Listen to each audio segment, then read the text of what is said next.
Previously on 100 Mondays.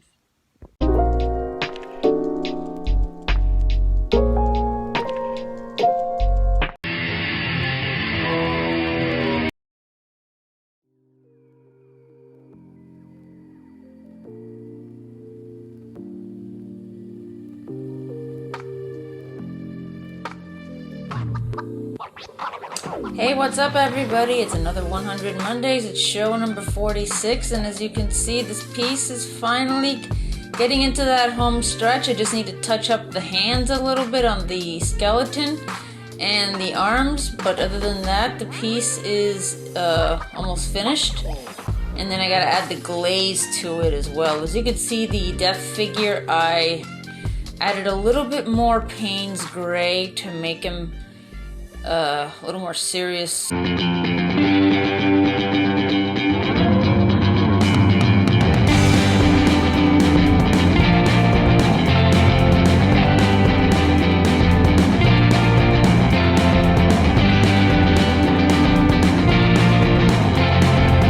time for another 100 Mondays.